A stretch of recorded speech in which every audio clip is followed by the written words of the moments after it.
Hey gang, it is Wednesday. It's put down the handpiece time, but more importantly, it's hump day. That means it's hump day. I liked when we used to do that. Unfortunately, I don't think the Geico people liked it that much. Why not? We need to start Why doing it not? again. I don't Okay. know. I It was mean, just free advertising for them. exactly. Anyway, that means it's happy hour with the dentist in the know. This is your backstage look at current trends, politics, and education in the dental world. It is live and it's over a cocktail. And you know the routine. It's the three of us as usual. To my left, Dr. Jennifer Bell. You know her as JB. To my right, Dr. Chad Duplantis. We're all practicing dentists, we're all educators, and we're all business owners. Our job is to bring all of you in the know. So lots going on, guys. We've got an incredible show for you tonight. We have a true icon. Honestly, I'm a little starstruck here, but a real true icon in dentistry. She's been a big part of my career. You just couldn't have a conversation about the business of dentistry without the name Linda Miles coming up. So I'm really excited that we're going to have a chance to talk to Linda. But first, as always, JB, I'm sure you have some news we all can use. Well, I don't know if you can use it, but I'm going to share it. So let's talk about some different types of news. I'm going to start with I won't call it sad, but the interesting stuff first that I'm obviously now notorious for. No death stories today, so that's a plus. The first one was a story that came out earlier this week about a dentist who's now been charged with treating patients during a lockdown. This came out of New Zealand, I believe, somewhere around New Zealand, Australia area. And he's now being charged with seeing patients during COVID.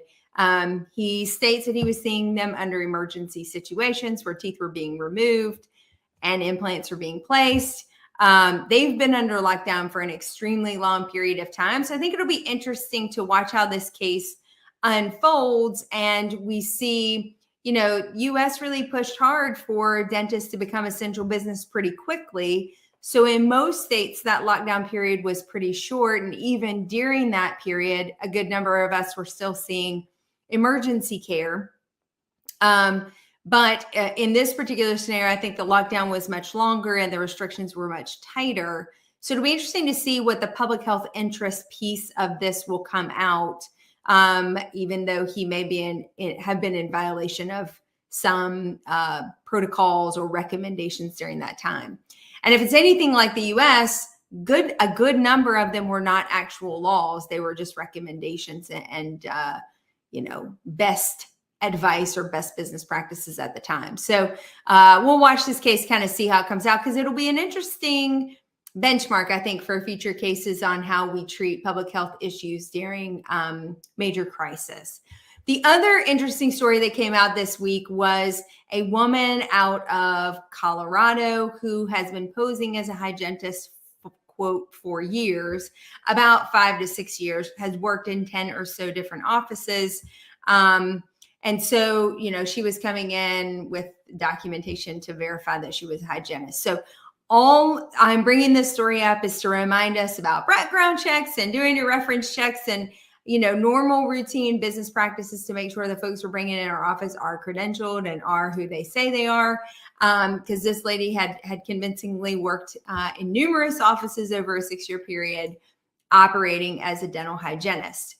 Let's go to a little bit of government news now, because we like to do that. And I want to tell you, for the first time in a couple weeks now, I logged onto the ADA website and they have updated news. So it looks like maybe they're getting back to their normal practices, and that they had the cyber attack, but it appears that maybe they're bouncing back and getting their house in order. So that's always really good to see. That operationally they're putting content back out again and staying engaged. A couple interesting things have come up this week in particular. Number one, it looks like the temporary standard for OSHA for the pandemic emergency temporary standard that they had out for COVID-19 has moved to potential review for clarification and to be made a permanent standard. So there is some suspicion that this will become more permanent in the upcoming months. I think it's in the last final stages of that process. So as we hear more, I'll keep you posted and what that may mean. You know, we talked last week also about aerosol management, and there's other organizations within the government looking at imposing aerosol management standards as well, how all of those will play into the COVID-19 currently emergency temporary standard will be interesting to sort of watch play out. The FDA also this week issued some final ruling on water fluoridation in bottled water. And you can find that information on their website as well as the HED and ADA's website. The final ruling gave a certain standard level for fluoridation within those within bottled water. Some bottled waters are using municipal water supplies, so they're going to have to check that. Others are using a non-municipal water supply, which may not be naturally fluoridated, and some sell fluoridated water as a marketed product, and they have to all stay under a certain level, like 0.8 milligrams per liter to 0.7, so somewhere in that range. So not too far off from the typical municipal water supply standard that we see today. And lastly, there was some additional movement within the HHS this week. They've created a new advanced research projects agency for health.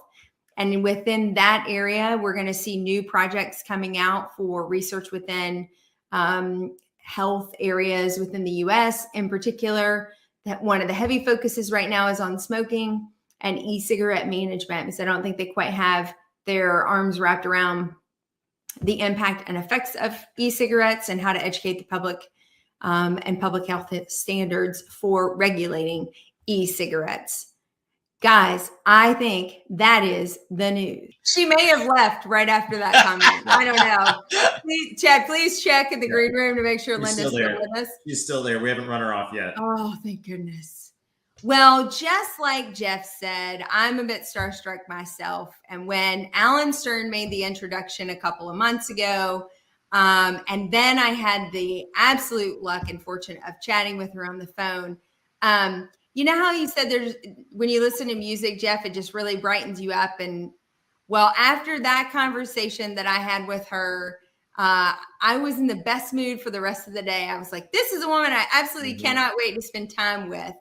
Linda has so many credentials that we can share in the speaking and dental education world. We're going to dive deeper into that, but just on a personal indulgence moment, I am just blessed and fortunate to have an opportunity to spend the next 30 minutes picking your brain and learning from you and growing our community. So without further ado, Linda Miles, thank you so much for joining us tonight. Oh, she gets an applause. Well, Linda, thank you again. As I said, you are just somebody whose name could not be avoided in any conversation about business. And I, for the first time, found out that you retired tonight. Like, I was still hoping that you were, helping offices and helping dentists, but because I know there's still so much for people to learn. And so for those younger dentists that are with us and those that may not be familiar with your work, why don't you tell us about your career in dentistry and what you've done over the years and the business that you developed and how you've helped literally thousands and thousands of dentists. Well, thank you, Jeff. And thank you, Chad and JB, for inviting me. First of all, I started my career at age 17 before any of you were born, 1961. I was $1 an hour dental receptionist and dental assistant. Back then, the dentist didn't really work with assistants. I just kind of went from room to room, setting up and answering the phone. That was my job. And I had been dating my high school sweetheart 4 years in high school.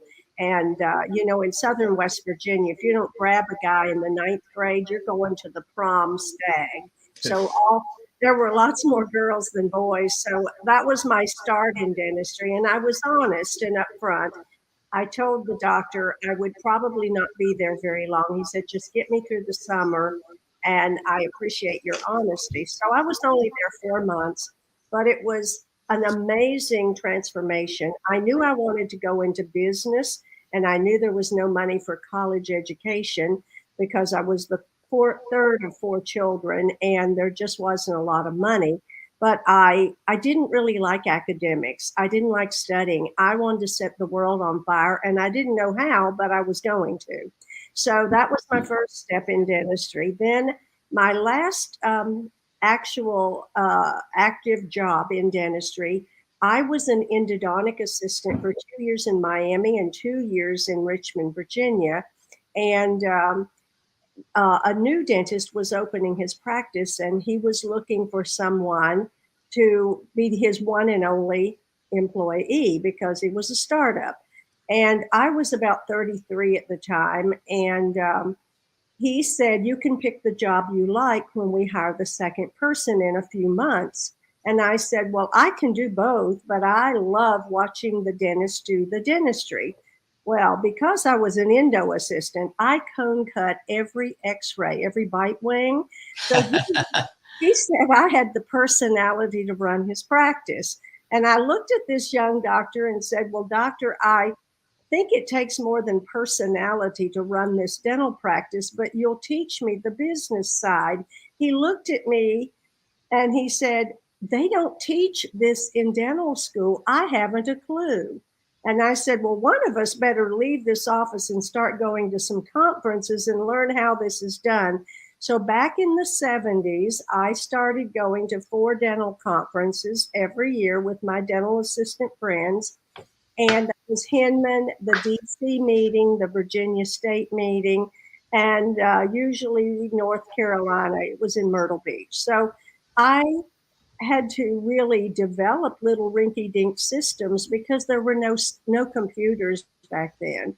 So I had a pending appointment system, I had a collection system, an inventory control system, and my doctor just took off like a rocket. It was really him, but his buddies thought it was me. So after about 1.5 years, he was producing twice as much in a tiny little 750 square foot office. And his buddies had all gone across town to open Taj Mahal in the rich part of town. We were in the blue collar, no collar, and farm community of Chesterfield County, Richmond, Virginia. So they hired me to come in and train their administrative team. So I didn't have a toolbox. I didn't know what a consultant was.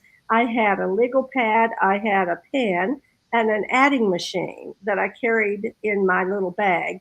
And I taught scheduling, telephone techniques, how to talk to past due accounts, and insurance and marketing. Those were my 5 little sessions. And I worked with 4 practices. From that, one of those doctors said, you have so many good ideas. And more importantly than we've increased our practice productivity and we're taking better care of our patients because we're organized. Have you ever thought of doing a seminar and invite lots of people? And I looked at that doctor and said, do you really think I can talk all day? And he said, yes. So I created a brochure. It was a tacky brochure, sent it out in Richmond, Virginia, and 36 people came to my very first lecture. From that, it was my 10-year goal to speak at Hinman. And I was giving a public seminar in Atlanta back in 1979 or 80. And I was about ready to cancel it because I didn't have a very big attendance. But I didn't because Dr. Howard Grant said, don't cancel it. I'm going to bring back in the day, he called us the girls. I'm going to bring Hey, Linda, I've just got to interrupt you and say it was probably more than Chad had this weekend. Sorry. I couldn't resist, Chatty. It was going to be a small group. And he said, I'll call my buddies and have them bring their girls. You know, back in the day, they used to call us girls. And so don't cancel the seminar. And from that, I met a Hinman committee person who asked me to come to his study club. And from that, I met another Hinman meeting person, and he invited me to speak. And it was only my third year as a speaker. And so from there, all the meeting planners from all over, and they knew that I wanted the whole team there, which really increased the attendance. So Jim Pride was consulting on the West Coast, and I was doing consulting on the East Coast. And back in the day, I guess we were the grandmother and the grandfather of dental consulting, because I had no mentors. I had no idea what I was doing, but my business grew rapidly after I hired Lee Tarvin, who ran my company for 32 of the 35 years. She was the yin for my yang. I was like a hot air balloon who could come up with 50 new ideas a week, and she was the stabilizer. I was the hot air balloon, and she was the sandbag that kept the business grounded. And every business owner needs one of those dedicated, loyal, organized people, because I was traveling usually 3 or 4 days a week. So she ran the office and ran it very well. From there, I grew and moved into a 3,500 square foot office, and we had 6 people on the road as consultants, affiliates, and 10 people in the corporate office. And it grew and grew and grew. We had products, we had DVDs, and then after I was doing that for 20 years, I decided there were so many sharp office managers, dental assistants, hygienists who came up to me at conferences and said, I love what you're doing. And I would look at that young lady and say, you remind me of me when I was your age. And if I can do this, you can do this, and I'll help you. So I was doing private coaching. I did 18 hours in 1 month to 18 different individuals who wanted to get into the consulting. That's awesome. I had no idea about that. Yeah, so I started the Speaking Consulting Network with 11 people. It was 3 days, and I gave them everything that I did right, everything I did wrong, and why it went wrong, how to write articles, how to turn one article into a series of 12 articles and become a monthly columnist, how to interview team members when you're in an office, all the how-tos of consulting, speaking, and writing. And then I sold both companies. I sold the consulting business in 2007. I sold the Speaking Consulting Network in 2010. And now at the ripe age of 79 in August, I think I'm 59, but anyway, I still love dentistry. I still love the people in dentistry. And I do miss the lectures. I don't miss the travel. Does that make sense? Absolutely. And I miss my clients, because I had some absolutely fantastic. I think I was privileged to work with the top 20%. That's just awesome. And 79 in August. Wow. You don't look a day over 60. There you go. I mean, I'm telling you, you look fantastic. My daughter's going to be 59 in December, so I can no longer lie about my age. My kids are catching up with me. Yeah, well, I do love your Facebook when you're hanging with your grandkids and stuff like that. I love seeing that. I love the times that you're having in your retirement. But you've seen a lot of changes. I can't wait for the 3 of you to be able to retire. Every day is Saturday. I can't wait either. Yeah. I'm going to go first, even though I was last in. I'm going to be first out. How's that? Yeah. So I just sold one of my practices. I'm getting ready to sell the second one, but I'm one of these people that just keeps filling that void of time, like with something else. So I know, I understand that, Jeff. I think we might be related. Even though I'm retired, I'm currently working as an advisor for 3 different projects. I knew it. Yeah. But I'm not consulting and I'm not lecturing. Some people cannot really retire, even though they say it. Remember this phrase always: to rest is to rust, and I will never get rusty. Linda, I thought you brought up a really interesting point about education. And even though I know maybe you're a little bit removed from that, you're probably still fairly well connected in what's happening in the dental education world. Can you give us kind of a landscape of where it is right now? We'll even go, where has it come since COVID has sort of settled down and people are getting back out? I mean, Chad reported a pretty good attendance for CDA. And what future does in-person education and these big meetings, Hinman, Midwinter, Yankee, you know, all the staples in our educational community, where do we go from here? Well, my biggest concern is that from 1985 to 2005, I call those the 30 golden years, the 3 decades, when dental meetings were absolutely going like as hard as they could go. I mean, just growing by leaps and bounds, and their exhibits were plentiful. The exhibitors had lots of traffic. And sadly, about 1985, you know, there was a recession back then, and things changed. And also, there are so many different places that you doctors can be educated on the newest materials, technology, and so forth. They'll even come to your office and train you. And back in my day, the only place they could get this hands-on training was in the exhibit hall. So the exhibit halls became bare. That happened first. And it was more like the dental team members were the only people coming through, not the decision makers. So that was a huge change about 1985.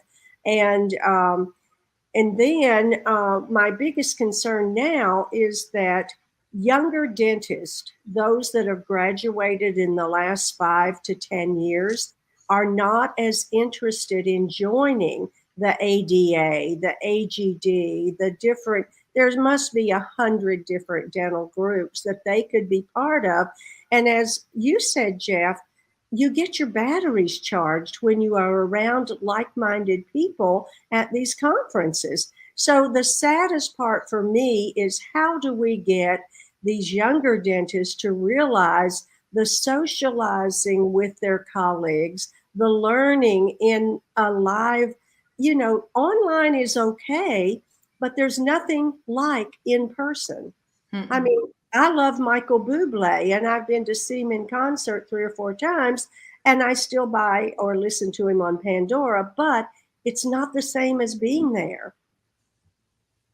Yeah, And that's a really Very great true. point. I love that.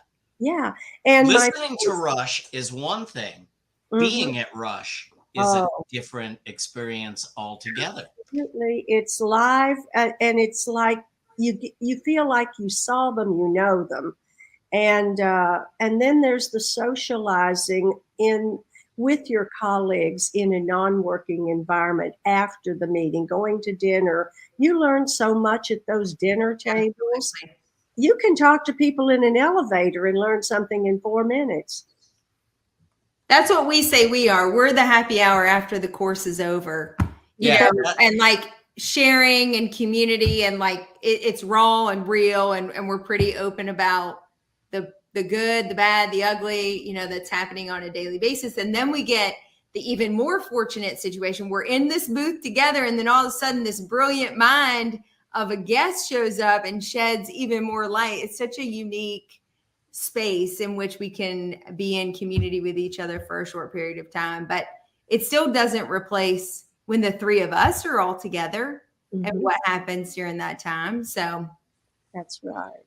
What have, I know you've seen a lot of changes. You just alluded to some of them, but as far as the young dentists are concerned, I'd love to hear from your perspective what you see as perhaps their biggest challenge, or the challenges that they face, because there's, in my opinion, there's a lot of them, you know. There's so many things that they have to learn that they didn't learn in dental school, like HR and like risk management. And there's so many specialties in practice management now that wasn't there back in the day. And coming out of school with heavy, heavy duty debt, that's their number one challenge. And then finding a practice environment with the culture they want to develop. And, years ago, you didn't hear the word corporate dentistry much, and now it's a huge part of our profession. And I think it's about 40%. And the dentists my age, my clients that were very ultra successful as solo or two doctor practices, their practices are so successful, they're actually unsellable to an individual who's deep in debt. So that's one of my biggest concerns for all my clients that I've worked with over the last 30 years. And then for the young dentist, many of them are being hired by corporations, and it's a great place if they're getting continuing education, they're getting meetings, they're getting all of their administrative done for them. That is a tremendous headache. If I were to ask the three of you, what keeps you awake at night, it would probably be not the dental part, the clinical part, as much as all the peripheral. So when the peripheral is lifted, it's actually a huge gift to these young dentists. But some of them go into corporate, and some of the corporations are not as good as a couple of the good ones, and they get in with the wrong one, and they learn how not to run their practice when they start their own practice. Exactly. Mm-hmm. I see that a lot. Let me ask you this, Linda. So, I mean, as many offices as you've helped, what would you say are some of the top mistakes that you've seen almost across the board? Because there have to be some commonalities, right? There have to be some mistakes that almost all the dentists make because we don't get that business training. So what would you say are some of those things that have plagued dentists who don't have the business training? Well, number one is leadership. I don't think they train dentists how to set goals. And if you don't have a roadmap and you hire me, how can I help you get to your end destination if you don't know where you're going? You haven't told us. So the team have to buy into the doctor's philosophy. They have to believe in his or her dentistry. They have to promote their doctors in and out of the practice. And they have to absolutely believe in the doctor's fees. And all of these things are so important and an important part of practice growth. I firmly believe your team makes or breaks your practice. And I know that is one of the biggest challenges dentists of all ages have, is how do you motivate? They used to bring me into their practice and say, Linda, when you come in, you tell them things that I tell them. You walk on water and I'm an SOB. Why is that? It's the way in which, and it's with an outside set of eyes looking at it. So communication is huge. Teaching your dental team how to do pre and post-treatment patient discussions. Doctors, I can save every one of you 7 minutes per patient. Now you add that up times 20, 30 patients a day. What would that mean? You're the only person in the office that can do the dentistry, the clinical dentistry. And so if you save 7 minutes a day because your very wonderful clinical assistants know how to do pre-treatment explanations, post-treatment reassurance, home care, and answer questions, communication skills are right up there at the top. So when doctors say, how do you get my team to be accountable when I can't? Just write down 4 letters and always remember these. To me, you see, the clinical dentistry that you guys do and you gals do is so Greek to me. I could never do what you do. But the part that many dentists don't know how to do, to me, it was as easy as pie. So remember these 4 letters. Hire them, train them, trust them, and praise them. That's how you get a winning team. HTTP, those are the 4 letters. Hire them, train them, trust them, praise them. That there's the start of a web address, Linda. That's easy to remember. Well, I want you all to realize it's all about leadership, communication, and systems. One of the biggest leaks, I did this seminar the other night. What are the 4 major leaks in your practice bucket? And scheduling. If you do not have a proper schedule and you don't, I knew where my doctor was at all times. I knew that we had 3 treatment rooms, 2 for him and 1 for hygiene. And I knew that he was in chair number 1, primary treatment, 60% of his day. He was in operatory 2 with the second dental assistant, 30% of the day. And he was in hygiene 10% of the day. So when the doctor wasn't doing small operatives in chair 2, I scheduled our adult new patients. So our second dental assistant was our new patient coordinator. And when the doctor walked in to meet a new patient, it was 30 minutes had already been established and notes had been taken, and the patient was ready. It wasn't like you run in on a hygiene visit and try to establish a relationship with a new patient. You can't do that on hygiene. So we saw 3 or 4 adult new patients a day in our second dental assistant's chair. And out of that hour that they were there, the dental assistant did all the, she charted existing restoration. She went over the health history, updated and alerted the doctor to anything that he needed to know. She did the x-rays. She did the photographs. When that doctor walked in for 15 minutes, CME, complete mouth exam, that patient was already sold because the assistant was doing a lot of talking because she had been trained to do it. So I'm so taken back. I want, first of all, I want to bring you, I know you don't want to do this anymore, but I want to bring you on the road with me. Because oh my God. So much. You're not listening, Jeff. Yeah. You're I not know. listening. I'm not listening Every at all. day is Saturday and you're headed to travel.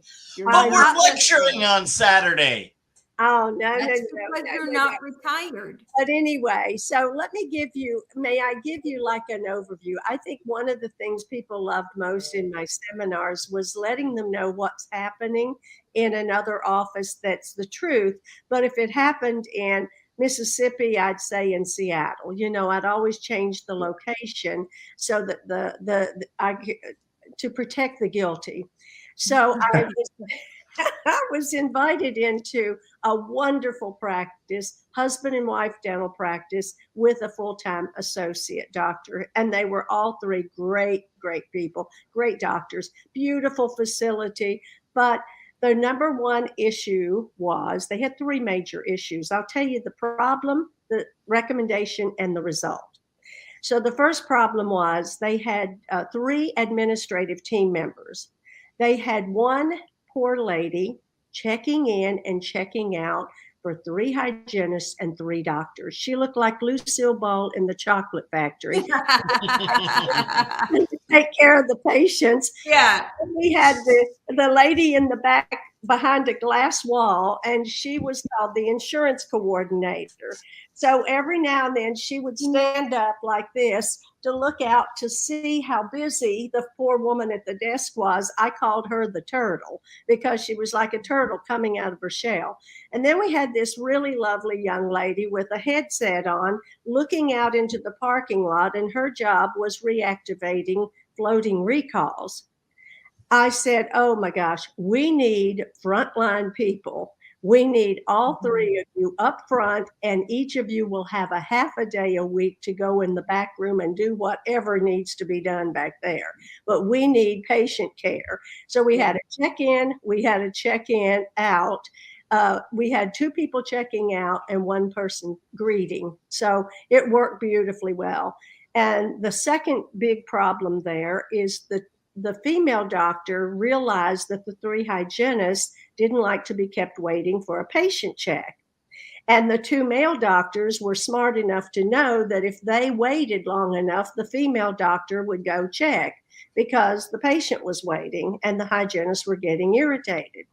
So she was doing the majority of all the exams, which was unfair to her productivity. And so I recommended that one day a week, there would be one doctor that was called the director of hygiene. We ended up hiring a fourth hygienist because they needed four. They had lots of space. And that one day a week, the two doctors had no interruptions whatsoever. Mhm. Wouldn't that be a heavenly day for you doctors? To Yes. have one doctor doing all the exams and emergencies in the overflow room. And so that was a huge thing. The hygienist never stopped thanking me for that. And then the third issue that they had was the office was open 5 days a week, but everybody worked 4 days. So nobody knew who was on first, who was on second, and who was on third because you could trade. If you were a hygienist, you could trade. If you were an assistant, you could trade. And it was confusing. So I said, I would love your new work week to be Monday through Thursday. All of you are here 4 days a week. And then the following week, you'll be here Tuesday through Friday. So you'll have 2 Fridays, 2 Mondays, and every other weekend, you have a 4-day weekend. Mm-hmm. We absolutely loved it. Now, the irony of this is their CPA told them, oh, don't hire Linda Miles. She's expensive, and she's not going to tell you anything that I don't tell you already. He did not want them to hire me. And guess what? They did anyway.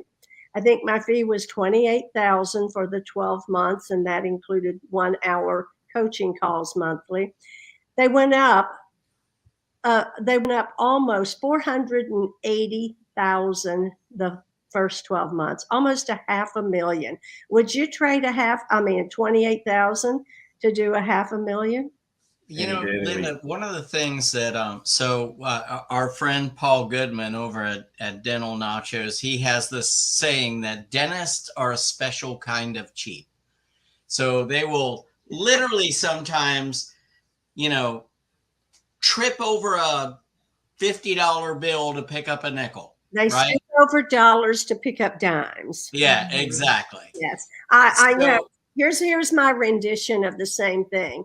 I say not all, but only 20% of dentists are great at case acceptance because the attitude of the selling process in Australia, they say process in Canada, the attitude of the dentist on the selling process determines their case acceptance.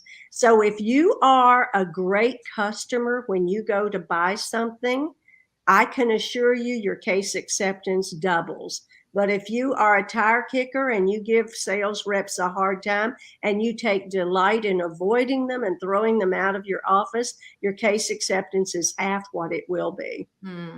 It's a mindset. Yeah. It really is. And I see that so much, even in investing in, and it's not just in consulting, which, by the way, I think there's probably no better return on investment.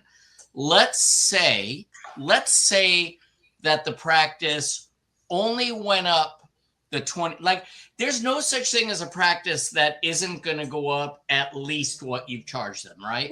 7 to 10 times was my guarantee. Right. So let's say they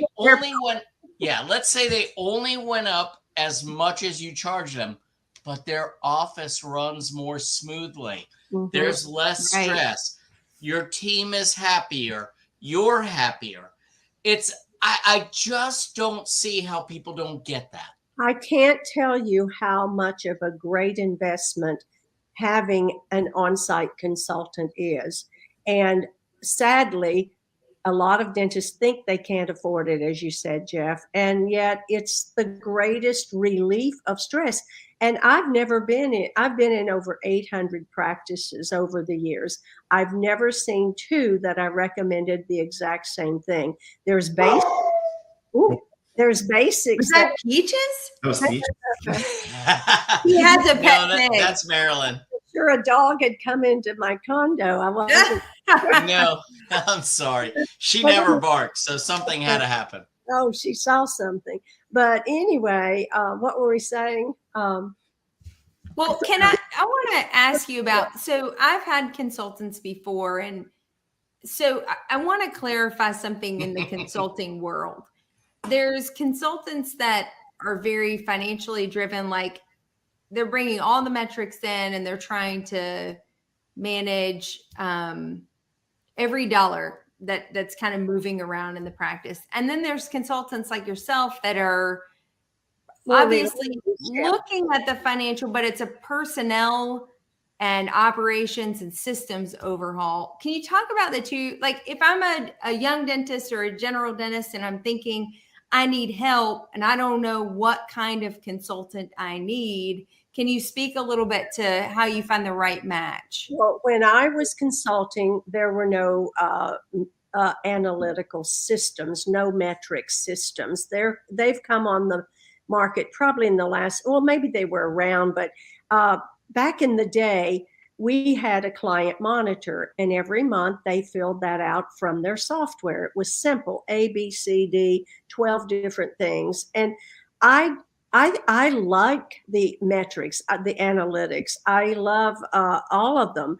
However, I think every dentist needs to know 12 things. You don't need to know how many cotton pellets you used yesterday. Yeah. And some, I looked at some of those systems and I said, hey, this would be great if I didn't have more than one client. There's no way I could possibly. So I'm overwhelmed with numbers, a lot of numbers. I like A, B, C, D, 1, 2, 3, 4. That's how I taught. That's how I learned. And a lot of people want all of the, they want to know how many cotton pellets and what they cost last year versus this year. And metrics and analytics are fantastic. One of the projects I'm working on, and this is not an advertisement, but we're talking about consulting, it will never replace in-office consultants, but there's about 75 to 80% of the dentists who have never brought in a consultant. And Nancy Crossan, the founder of DIY, it's a do-it-yourself online, totally online, downloadable, fantastic system for $1,995. It's everything we consultants, all of us, have ever taught plus more. Nancy's worked on the project for 5 years, and over COVID, she perfected it. And it's downloadable. It's audible. You can listen to it in your car. Your teams can listen to it over and over. But it's communication skills. It's organization. It's leadership. Yeah. It's everything that we consultants taught. But we consultants do not want, Nancy and I don't want consultants to think it replaces them. It's the first step for the 75% that don't have an on-site consultant. It's for everybody that can't afford to go to that level. But once they see this and know how complete it is, they'll need a coach to come in and help them implement it. Yeah. So Linda, I just got to say this because there's no such thing to me as I get it. If someone hands you a number that maybe you're not prepared to pay cash for, but there's an ultimate long-term reward, why would you not finance that? Pay an extra 4 or 5% for the ultimate benefit to your practice. The first time that I had an in-office consultant, that's exactly what I did.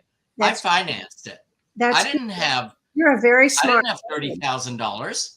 You're a very smart. But honestly, it brought in an extra $230,000 the first year. Absolutely. And it was paid off way before the term of the loan was. Sure, because you had so much more coming in. But as you said, it's not about much more productive. It's how much better ideal dentistry you're going to be doing, how much better you sleep at night because your patients and your team are happy. To me, you can't put a dollar value on all of the side benefits of in-office consulting. And enjoying your practice because you and your team have a vision, a mission, all that. And they're on your team. That's when you know that's when you turn the curve, is when you know there's not one person that would ever leave you unless you die or they die. They're loyal. And trust is what brings loyalty. And I think having team members that are untrained is the biggest misnomer to your success, because how could you ever trust me if I'm making mistakes over and over, and I'll never be loyal to you if you don't trust me. And also, when the doctor displays trust in the team members, the patient picks up on that and they trust the whole office. Like, for instance, my doctor used to say, I'm going to turn you over to my new patient coordinator. She's going to take real good care of you and ask you some real important questions. I'll be back when she's finished. And so she was there with them for 30 minutes. But he walked in for a 1-minute intro. My name is, this is Sherry. Sherry's my A#1 new patient coordinator. I've asked Sherry to take some necessary films. I mean, he told the patient who Sherry was and what she was going to do, and he displayed trust in her. So patient sat there and was very happy that someone was taking care of them that knew what they were doing. So it's all about training. I wish this conversation could go on for another hour or two, but I can get my jammies and we can have a slumber. it's an all-nighter. I love it. Rather than jammies, maybe you'd come out of retirement again and do this one more time. That just means we have to have her back. That's what it means. Gosh, no, here's the problem, guys. When Dr. Jennifer asked me, and thanks, Alan Stern. I hope he's listening. He's such a good guy. Oh, what a great guy. Yeah, I just love him to pieces. But anyway, I said yes. And then I said, when one invites me and the word is out, then I had 4 invitations. And now I've turned down 3 speaking engagements and 4 more webinars because my blood pressure goes up when I get excited talking to people. When I got off the other one, my blood pressure was 185 over something like 90. And I thought, why are you? Good stress gets to me a lot more than bad stress, believe it or not. Well, that's because you're passionate about what you do and you just can't contain yourself. I think I get excited about it. I really do. And I love the results. I think you doctors work so hard. Nobody knows what all you go through on a daily basis. And there's no getting away from it. I mean, it's really not an easy job. So I commend all 3 of you. Nor was your job. Oh, I only fired 3 clients in 32 years. That's pretty good. Yeah. That I could not work with. Only 3. That is really good. Chad, close us out, but we gotta. Well, We I hope kept everybody got past something time, out of it. but I know everyone would go another hour, but I think we bring her back for another visit. Oh, If we If don't, her blood pressure can handle it. yeah. So, we are going to send Linda Miles some beta blockers so that she can come on again, and maybe a bottle of wine for next time. But we just want to thank everybody for being here. Thank our guests. Thank Linda. Thank you so much. You've obviously, through the comments, you've touched a lot of people over the past several years. I'm not going to mention how many, but you already said it's been a while. But thank you so much for taking time out of your retirement to be with us. I know it's late in Florida. We can't thank you enough. Thanks to all of our guests. Thanks to JB for the news. And thanks to my 2 best friends for just hanging out with me this evening. And It was fun. Thank you. Love you. bet. Good See night, everybody y'all. next time. Have a good night, everybody.